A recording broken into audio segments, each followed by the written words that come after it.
Another day, another Netflix reality television show. This time we're getting season 2 of The Ultimatum, and well, if there's one takeaway from this season so far, it's don't mess with Lisa. Yeah, I don't want to get on her bad side.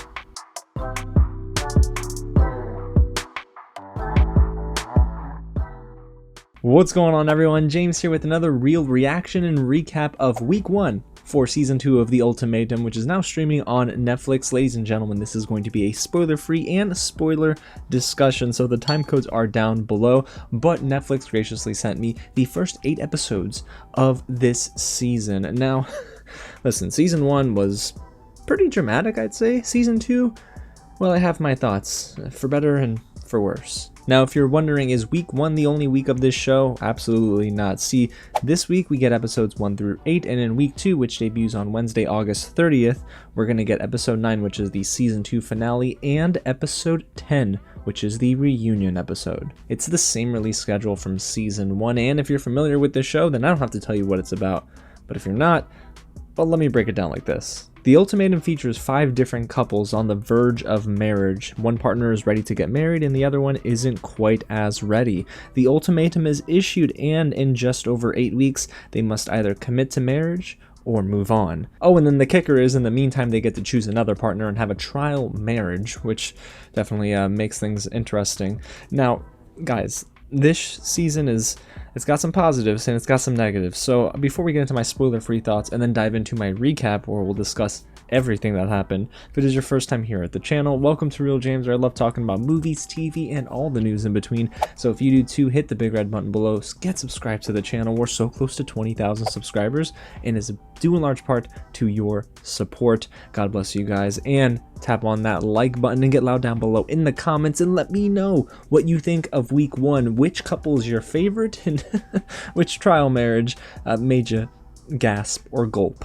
Alrighty, you guys, so let's get right into my spoiler-free thoughts, and it begins with this. Well, the show has definitely got a very rocky start. Yeah, I'm basically at the point of saying this season began and it was very boring right out of the gate. Unfortunately, there wasn't much of an impact, and it felt very formulaic by this point. The Ultimatum in season 1 was a bit of a new reality show, so things were fresh, but in season 2, it definitely just kind of went right for it. It just hopped right into everything, and there was really no build up to things. So I don't know. I didn't feel as invested at the start, and it didn't help that the hosts weren't as sharp either. Now, the hosts are the same hosts that we get in basically every Netflix reality show here in the United States, and that's the duo of Nick and Vanessa Lachey. Now, in Love is Blind season 4, well, you guys saw all my thoughts on that season, and it seems to me that Nick and Vanessa Lachey's time as host are kind of up. I just don't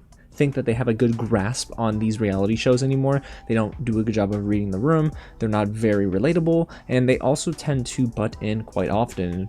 Vanessa Lachey has a moment in this season of The Ultimatum where I'm like, girl, you could have just held back and not really put yourself in the middle. And that's my big issue with them as hosts. Sometimes they give nothing, like Nick in most instances, and then Vanessa Lachey giving a little too much. So there are some times where I feel like maybe if we had new hosts, it could freshen some things up, but that's not the reason why this show got off to a slow start.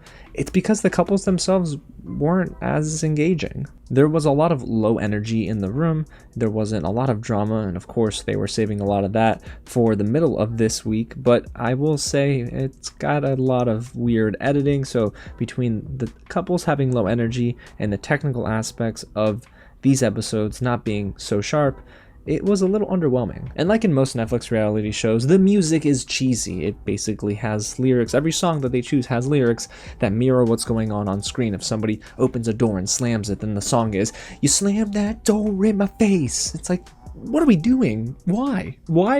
Can't you just use a score? Can you just use instrumentals, or maybe choose a song that's less on the nose? But I guess that adds to all of this. We're talking about it. That's why they choose these songs. But again, music is very cheesy. But I will say, after the first batch of episodes this week, between episodes 1 through 3, again, pretty slow, rocky. But after episode 3, things kind of started to pick up. Episode 3 definitely didn't feel like a chore compared to episodes 1 and 2, but it's everything after that where a lot of scenarios were more dramatic, and quite frankly, they were just more entertaining. Now, of course, I wish the best for all the couples on this show, because realistically, I am praying that they work through their differences and figure out whether they're going to work on these differences together, then lead to marriage, or hey, you know, they gotta figure out whether or not maybe they're okay for one another. So I just pray and hope that the best works out for them. That's not necessarily enough for most people. I know a lot of you are going to come into this with the expectations of, it needs to be dramatic. We need season 1 ultimatum all over again, and you're not going to get that here. So season 2, you know, without of course spoiling everything, season 2 so far through 8 episodes just does not feel like appointment viewing anymore, and that's not great. But again, Love is Blind here in the US is Netflix's heavy hitter when it comes to reality television.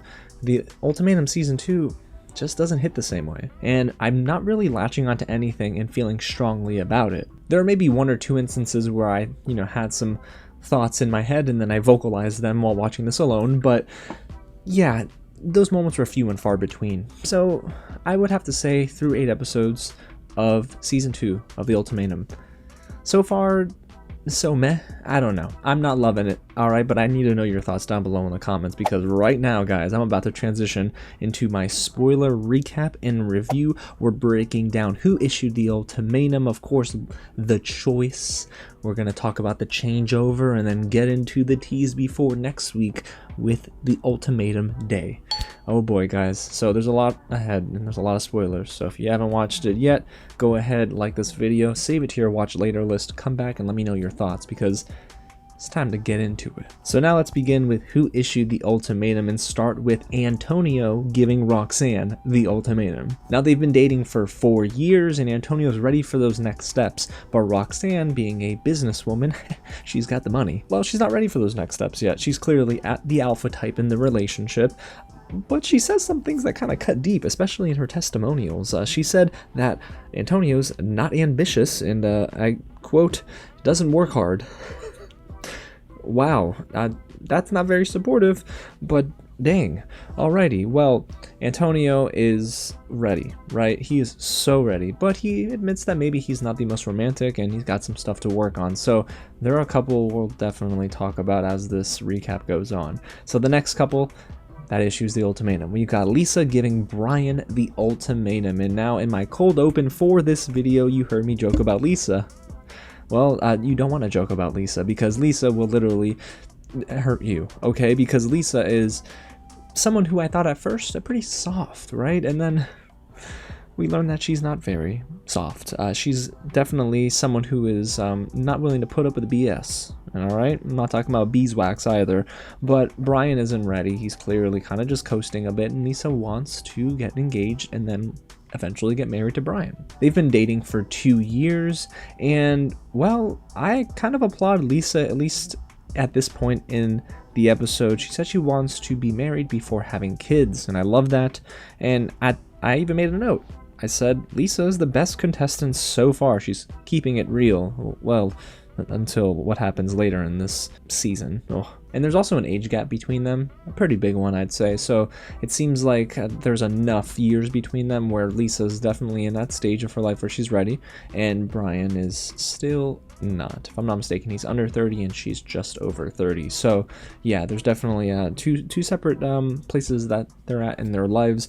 So the next couple now, couple number 3, we have Ryan giving James the ultimatum. Now they've been dating since they were 16 years old. That's a very long time, but then they reveal that they've only been dating for 7 years. So I did the math in my head and I'm like, all right, they're very young here still, considering the other contestants so far. And then there's couple number 4, and that's Trey, who's giving Raya the ultimatum. Trey is this engineer. Raya works in the hospitality industry. I believe she's a waitress, and they've been dating for 2 years. However, Raya has not really been around healthy marriages, and she reveals this at this point in the episode. So I can tell that's maybe why Raya is not warming up to marriage. She's also younger than Trey, and Trey is definitely ready to get settled and live in the suburbs and just start a family with Raya, but she's not there yet. Raya did mention that they live together. However, Trey doesn't plan dates and they're not romantic with one another. So it's, oh man, there's a lot here. Oh, and then Raya just says she's kind of feeling Brian a little bit. Already drama. And our fifth and final couple here is Kat, who's giving Alex the ultimatum. They've been dating for 2 years, and well, I very early on noticed something about Alex. If you look up the word dejected in the dictionary, you would probably see an example of him. He is not confident, but he's also just totally not feeling this entire experience from the get-go. Kat also, she tends to say many things like, yeah, all the time, and every time she says yeah, it just kind of rings in my head, and I'm like, girl, you gotta contribute more to a conversation. So Kat and Alex, an interesting duo that, well, I guess they are made for one another. So now that we have all of our couples and we know who is issuing the ultimatum and who is on the receiving end, we've got 1 week until the choice. So now it's time to get everyone together and see what kind of trouble brews up. And yep, you can already tell the jealousy is crazy in these rooms, alright? We got a pool moment and we got a bar moment. So let's begin with the pool moment, which is, in all intents and purposes, a reserved scene compared to the bar scene. But at the pool, I noticed a few things, like Raya and Brian seem to be clicking well. At least physically, I believe they're attracted to one another. Now, are they on the same level emotionally? I couldn't really get a read for that, but so far it seemed like, at least to me, that they would be the ones pairing up together. And then you have Trey, who is vibing with Lisa, and when I say vibing, I mean like he seems like he's head over heels for her already. And maybe that's just because Trey's ready for this experience. He knew he was going to sign him and his, well, girlfriend up, and he wants her to be, of course, his fiance at the end of this, but Trey thought, let me just throw myself into this experience.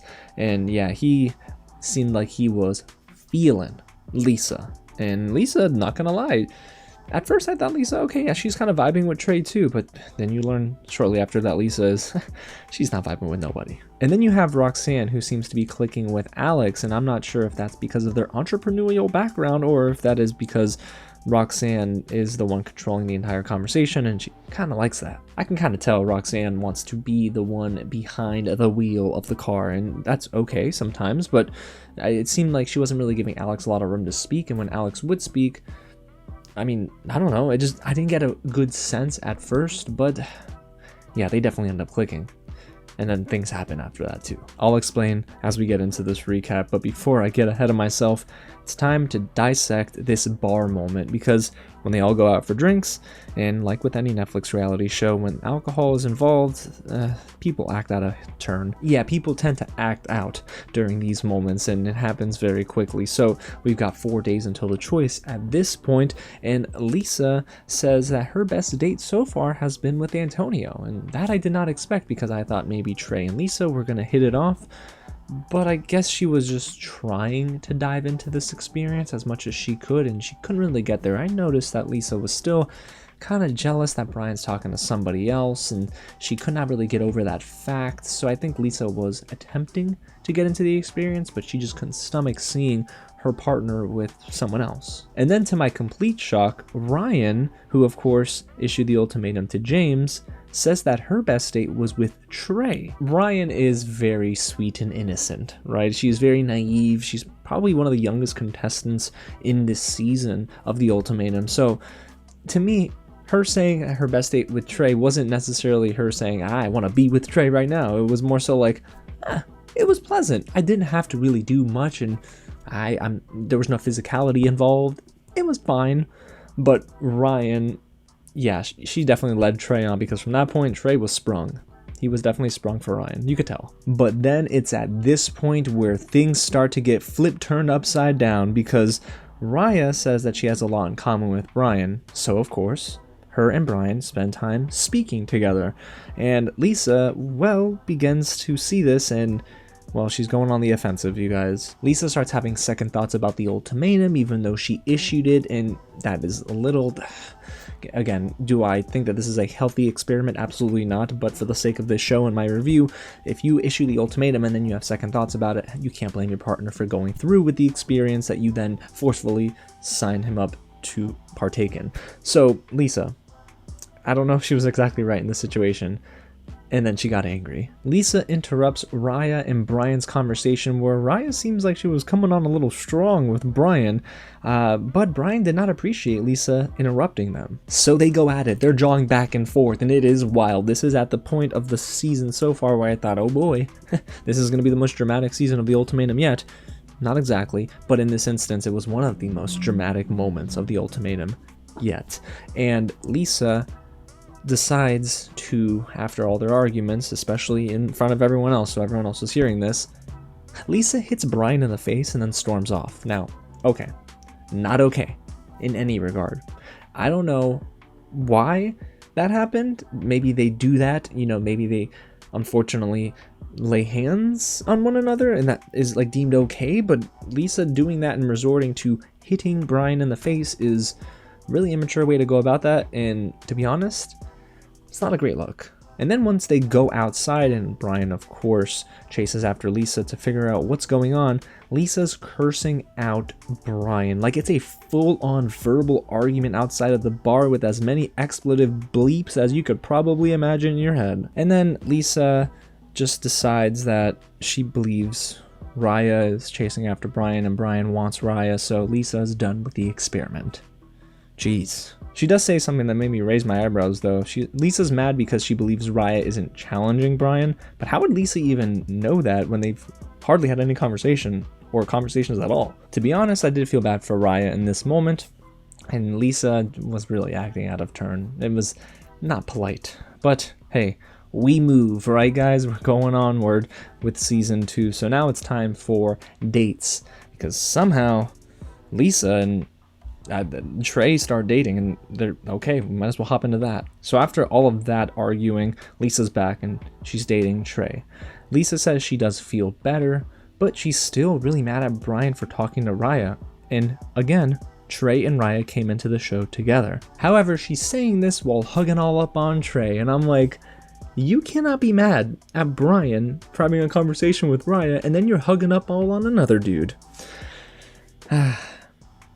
This is a very interesting predicament, guys. I really am curious to hear your thoughts in the comments on the Lisa Brian debacle, because I don't know, you know, you gotta be a person of your word, and if you're telling someone I don't like you hanging out with so on and so forth, and then you're hugging that person's partner, a little awkward. And during this moment, Trey reveals that he is torn between Lisa and Ryan.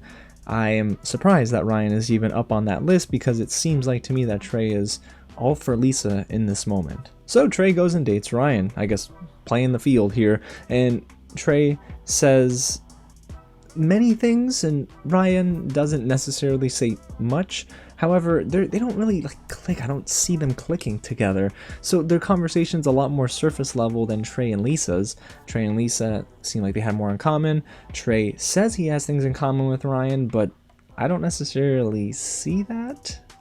I don't know. So how are our other contestants doing? Let's check in on Roxanne and Alex and their date. Well, they're clearly feeling one another. At this point, I was thinking, yeah, it's gonna be Roxanne and Alex that choose to live together and begin their trial marriage together. I just knew it, okay? Especially with their body language. Both are entrepreneurs, both have a business savvy mindset, work all the time, work. No, I was not trying to sing the Rihanna song, but seriously, they're feeling one another. And then there's Antonio and Kat. They go out on a date, and this is where I started to realize Kat says yeah a whole lot. Yeah.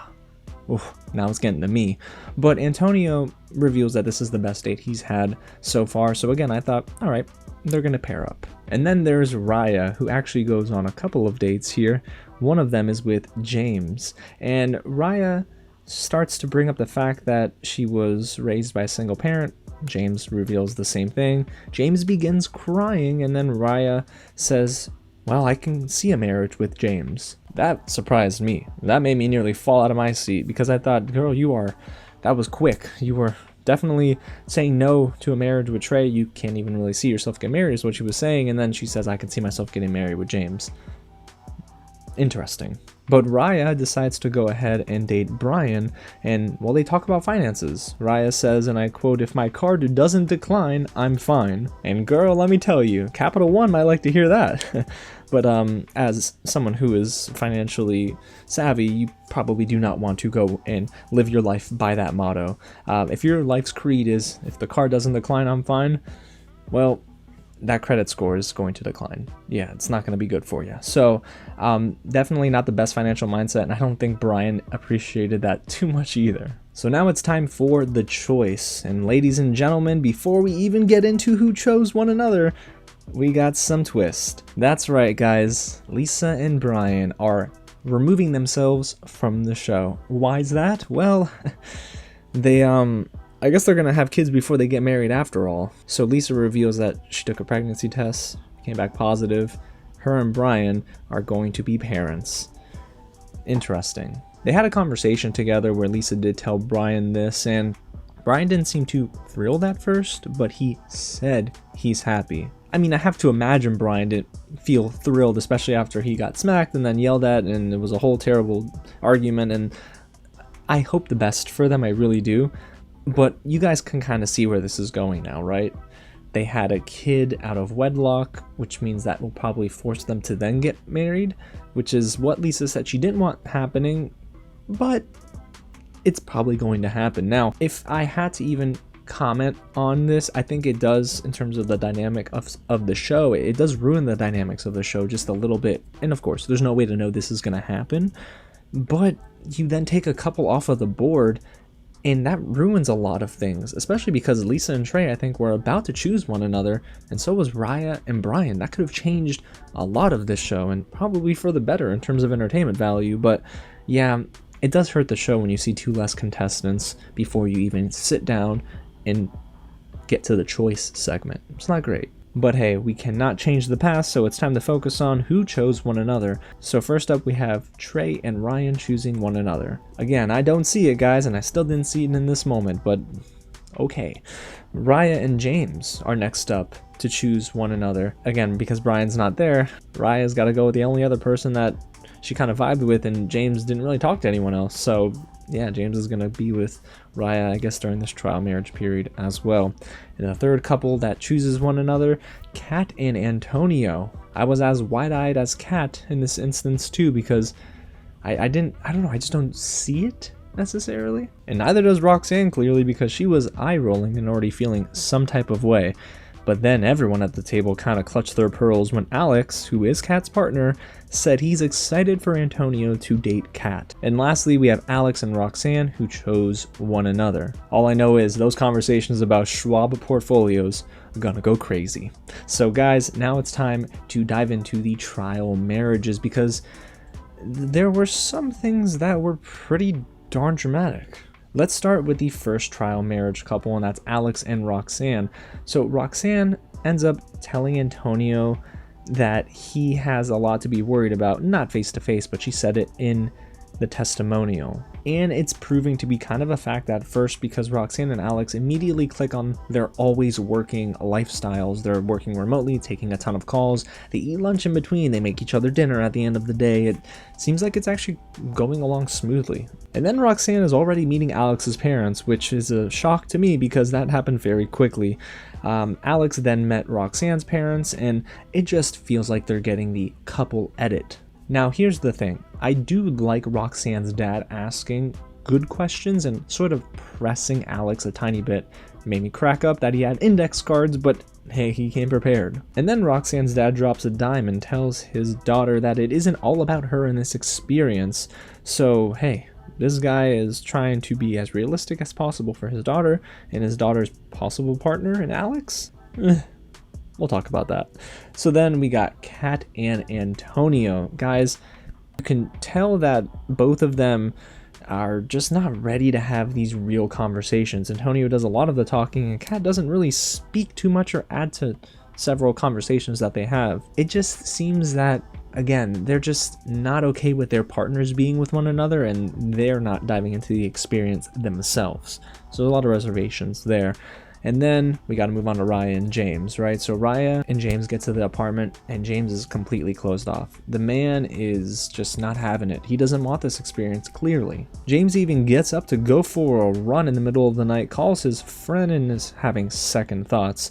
So shortly after that, I mean, I guess everyone with second thoughts would then set up a romantic pool date. I don't know if that was the producers telling him to do that or if he did that on his own doing, but he then reveals that he's really attracted to her. And I'm like, now you're just thinking with your other head. We gotta, come on now. The James is saying he's not into this and then starts saying he's super attracted to her. And I'm like, all right, I'm starting to think that James has a bit of a past. And he opens up, and apparently he does. James has revealed that he's cheated on Ryan before, and that kind of tracks with some of the things he was saying about Raya and the way he kind of looks and views women in a sense. And then with all that being said, later on, we learn that James is not open to being affectionate with Raya, and Raya's clearly frustrated because she wants to give herself to this experience, and the trial marriage for them ends up being just a venting session every day about one another. But hey, let's check in on Trey and Ryan, who, well, just picture this. If there was a trial marriage couple in this season who could just go through a garden, pick all the sunflowers and lilies, and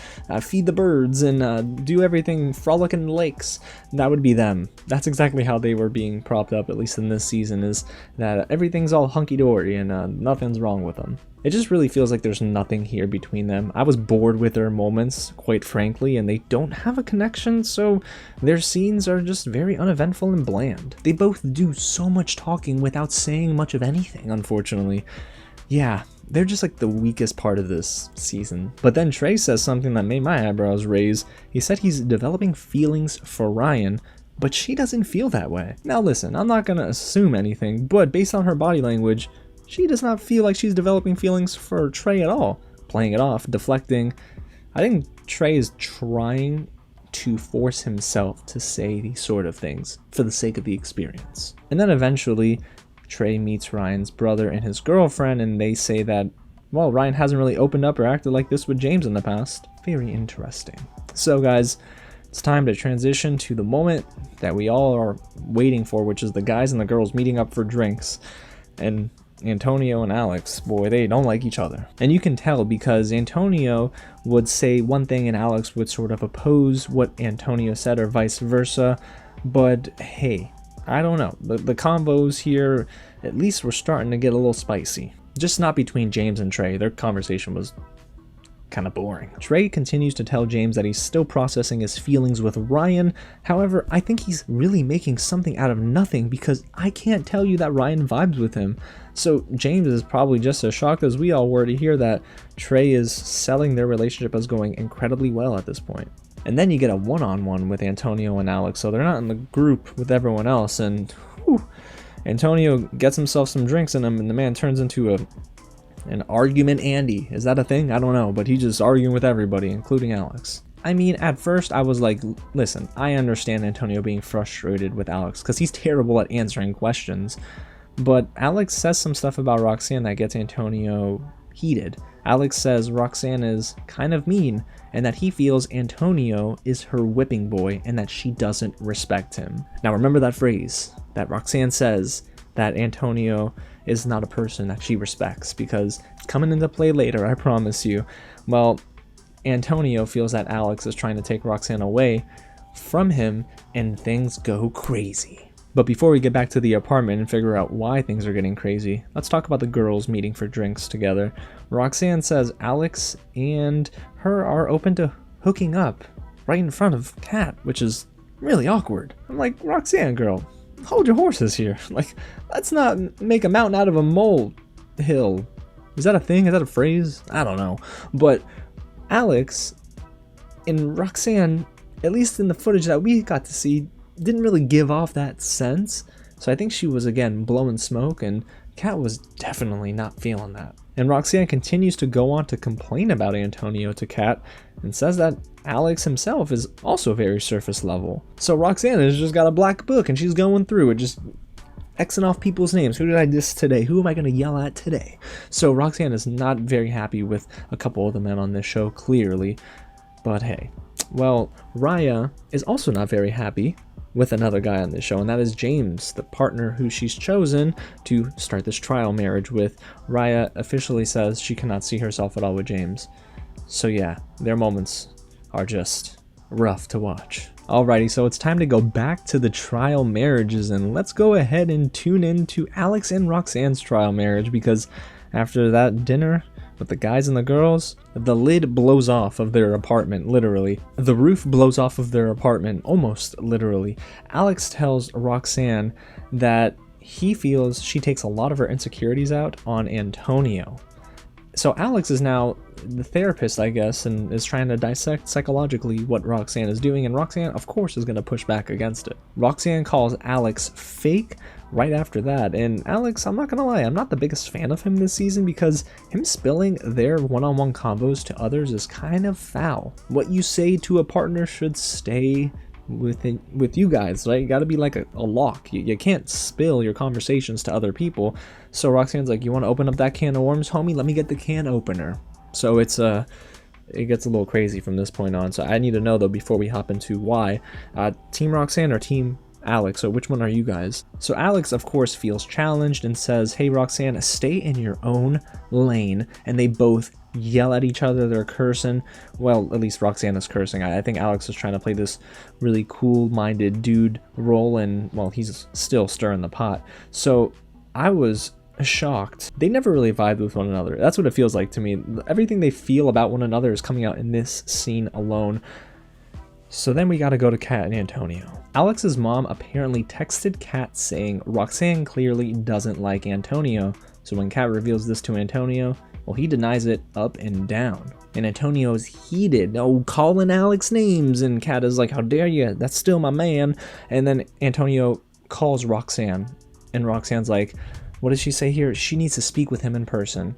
So Antonio says, alrighty, let me put my Air Forces on, or Nike Air Maxes, whatever the heck you'll run in. And he literally sprints down the sidewalk in the middle of the night to go and see Roxanne. And they're having a conversation in Roxanne and Alex's place at like 3 or 4 in the morning. And we see this on like the found footage. And I'm thinking to myself, are Antonio and Roxanne having this full-on conversation talking junk about Alex while Alex is still in the apartment? That's so awkward. So Antonio reveals to Kat the following morning that he did not sleep at the apartment last night with Kat. So I don't know where Antonio went, maybe a Holiday Inn. But Kat tells Antonio she feels that he is really immature, and when he gets drunk he says mean things. You know, I can see that, Kat. I don't blame you. That was rough, okay? But yeah, it just, at this point, Antonio and Kat, relationship over. Like, the trial marriage is over at this point. Same thing with Roxanne and Alex, trial marriage over at this point. But Roxanne does want to take the time, of course, transitioning now back to Alex and Roxanne. Roxanne apologized for getting upset, but Alex doesn't apologize to Roxanne. And he says that he's fed up with her. Well, okay, he doesn't say that straight up. But he's fed up with her. Alrighty, so time to move on to the second half of the trial marriages. Let's talk about Raya and James. Actually, there's not much to talk about here. Seriously, like I mentioned earlier, that everything is just over. The minute Raya says, I cannot see myself with James, it's over. So Raya tells James that Ryan is in the experience fully. James feels bad about that because then he thinks, oh, in the experience fully, him and her and Trey must have slept together. So he's getting super in his head, of course. But every conversation with them is very unpleasant. You could just tell that they have nothing. There's no vibes. There's just, hey, when are we done here, Netflix? Like, can we rush this trial marriage along? James eventually apologizes for being closed off from Raya, but that doesn't really change anything, at least not in Raya's mind. So now it's time for Trey and Ryan, y'all. Whew, boy, there's, again, a whole lot of nothing here. Yeah, I mean, seriously, Trey is making a lot about this, and he doesn't need to, because Trey is telling Ryan things like, hey, I feel like dating is a strong possibility for us both. And Ryan is not. She's like, yeah, if we see each other outside of this, maybe we can glance at each other and wave. But let me ask James first. We'll confirm that we're okay to do that with our partners first. Ryan's basically telling Trey, there's nothing outside of this show, bro. Sorry. But for Trey, he feels like this might be endgame, I don't know. In his testimonial, he hesitated when the producers asked him if he can see himself spending the rest of his life with Ryan. And this wasn't like a, oh, I don't think so, hesitation. It was more like a, maybe. And bro, I mean, listen, if you're at that point, you better say bye to Raya, because you cannot be cheating because cheating, for me at least, is also thinking about another person. You know what I mean? Like, you're just trying to envision a life with Ryan, and Raya is your partner. Like, what are we doing here? So now it's time for the changeover, you guys, and this is where Vanessa Lachey cries during the dinner scene, and I'm like, girl, this is not about you, this is about the contestants. So Kat and Antonio, we'll start with them, of course. Antonio says he didn't dive into this experience completely, and Antonio also adds that Alex is basically who his biggest insecurity is, if he had one. Antonio said, let me get the knife and jab, and I'm gonna twist it, because he's not happy with Alex at all. So yeah, Kat and Antonio didn't have a great experience. Now Alex and Roxanne, let's move on to them. Roxanne says that Alex wasn't understanding in any way, and Alex reveals that Roxanne didn't really try during their trial marriage. Then Alex decides, let me sprinkle a little something on top of that, tells Antonio again that Roxanne doesn't respect him, to which Roxanne looks at Alex and says, did you hear those words come out of my mouth? XYZ, and Alex says, no, I interpreted it. So it's like, homie, you can't just like say someone said that when they didn't, you know? And then there's Trey and Ryan. They both seemed pretty positive with their experience. They definitely seem to have helped one another get better, according to them at least. But then Trey says something that made my eyes roll. Trey says that he caught feelings for Ryan right in front of Raya and every other contestant at the table. How do you think Raya felt about that? Of course, she felt some type of way, and I don't blame her. And Ryan says something really casually that made James feel some type of way. She says that she could see herself marrying Trey. I'm like, Ryan, did we think before we constructed that sentence and then verbalized it? I don't think she did, y'all. And I don't even think she means it, to be honest with you. So James and Raya, now, of course, they get to them and they've got a lot to say about one another. Both Raya and James said that they did not have a good experience at all, and then they start to talk about one another's partners. James says that he realizes, Ryan, you were the love of my life. But it was on the night of the choices when he realized this. Again, very, very odd. And then Raya says she doesn't want to spend the next 3 weeks with Trey if he has feelings for Ryan. And I kind of don't blame her, to be honest with you. If you catch feelings for someone else, you tell your partner that. I mean, at that point, your partner's thinking, so you're done with me, right? Alrighty, y'all, now it's time to recap the second trial marriages, and again, thank you guys so much for sticking with me. I appreciate that. Let's talk about Trey and Raya. There's a lot of crying here, guys. Raya definitely is not a crier up until this point, and she's just heartbroken because Trey has got feelings for someone else, and Raya says she can hardly look and talk with Trey, especially after Trey says, I'm feeling Ryan. I mean, again, I get it. I get where she's coming from. You know what I mean? Like, I understand why she would feel this way, so I'm empathizing with Raya at this point. But Trey, in a way, is walking back those comments, sort of. And then Trey tries to break the ice a little bit and tells Raya, you're not really upset, are you, girl? And she side-eyes him. Of course, she's still upset. And then they try to move on and they think, okay, let's discuss about living. Where do we want to live if we see each other walking out of here engaged and married eventually? Well, Raya wants to live in the city, and James wants to, Trey wants to live in the suburbs. Yeah, James and Raya, not a thing. So now let's move on to James and Ryan, and well, I just don't necessarily think Ryan can read a room too well. Initially, Ryan just keeps talking about Trey, and James is like, alright, cool, you had that experience, I don't want to hear his name anymore, and James is feeling like he's got to take his stand here, like as a man, and he cannot hear her talk about his experience, or her experience with Trey. Like, I get it. But apparently they had an off-camera argument before the on-camera argument they had later in this series of episodes, where apparently James has broken metal glass before in front of Ryan, and they had an argument in their apartment. Woo-wee, guys. I guess that really does make sense, because later on during this, week of episodes, well, James has an argument with Ryan, and Ryan, I mean, she's crying and stuff and trying to stand up for herself, but James is getting loud and getting a little aggressive, so I can see that actually happening in the past. But it gets really real with James when he opens up about his past. I believe they're at a picnic between James and Ryan, and James tells Ryan, hey, I've self-harmed myself, and, he's definitely thought of suicidal tendencies. And of course, if you're ever feeling like that, there is help out there for you. You are not alone, and I am praying for you as well. I didn't expect any of this. And then it made me think, okay, this probably explains James' past behavior and maybe his inability to sort of connect with Ryan, because Ryan says, I didn't know this about you all these years we've been dating. So yeah, he was probably keeping that in for a little too long, and Ryan just didn't know, and now that she knows, kind of brought them closer together. So it seems like they're going a little steadier, you know what I mean? But things aren't always so great between James and Ryan, because they have a dinner date later on during this episode, or maybe it was the following episode, where Ryan says James is a procrastinator, so she does not like the idea that he proposed of them moving in before they get married, because if they do, he's gonna put off marriage. So Ryan's a little frustrated, you know, day before the ultimatum day.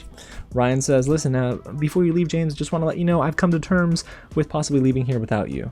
That doesn't make James feel very good. I don't imagine make anyone feel very good. So now let's have a very short conversation about Kat and Alex, because again, they're just kind of boring. Yeah, who would have thought Kat and Alex boring? Me, because again, their conversations just really don't go anywhere. I don't feel like they are very good at having conversation with one another, at least not for reality television. So I don't know, Kat's friend was probably the most entertaining part of this segment. Kat's friend is asking Alex for his answer right away, yes or no, like, are you ready to walk out of here and marry my girl, and if not, bye, deuces, we got someone else, or we know someone else, or Kat will be fine on her own. So that was entertaining, but everything else was like whatever. Although Kat did make a comment about Alex saying, I think he's actually become more emotionally vulnerable. Where? Who? Alex? And for our last couple, Antonio and Roxanne, boy do I have thoughts. Initially, I don't think they needed to show us the bedroom camera footage of them sleeping together. It felt very unnecessary, but Antonio reveals he wants Roxanne to say I love you more and reciprocate the feelings that he has for Roxanne. So Antonio's a words of affirmation guy. Like me. I love words of affirmation, alright? And Roxanne doesn't really say it back, and when Antonio says I love you, and she's like, meh. I mean, yeah, it hurts his feelings. And then, you know, he asks why not, basically, and Roxanne says, I'm not going to say what I don't feel like right now. And I'm like, you don't love him? Like, that was not the thing to say, Roxanne. So they clearly have some stuff to work out in that regard. But then we get another meeting with Roxanne's parents, and at this point, Roxanne's dad should host this show. To be honest, he's much better than Nick and Vanessa Lachey. But Roxanne, throughout all of this, is still very guarded, not able to open up. She says in her testimonial interview that she doesn't really see herself leaving engaged. So that doesn't bode well, especially with Antonio. I'm sure he's going to want to propose. So it's time, ultimatum day. Well, sort of. They kind of tease us with Trey and with Raya, but it cuts to black, and now we got to wait for the next batch of episodes. So I got my predictions, guys, for ultimatum day, and here they are. I think Trey will propose to Raya, but Raya will say no. I think Kat and Alex will not get a proposal because Alex will not get down on his knee. I don't think he's ready. Between Ryan and James, actually, I can see this happening. I believe that James will get down on one knee and Ryan will say yes. But with Antonio and Roxanne, well, oh, yeah. I think Antonio gets down on one knee. And I think Roxanne does the reality TV show thing of storming off before coming back to give an answer. Just don't really know if that'll be a yes. I think Roxanne says no. So tell me if I'm wrong down below in the comments, guys, but those are my predictions, and hey, that's my real recap and review of episodes 1 through 8 of The Ultimatum Season 2. Boy, that was a lot of fun, and seriously, these lights are blinding right now. But hey, if you enjoyed everything you just heard and saw, go ahead and hit the big red button below, subscribe to the channel, and tap on that bell, y'all, because you're not going to want to miss out on my recap and review of episodes 9 and 10, the finale, and the reunion. It's about to get dramatic. Alrighty, y'all. Again, thanks so much for tuning in. Thanks for watching, and I'll catch you at the next screening. Oh man, I need to go and de-stress now. That was a lot.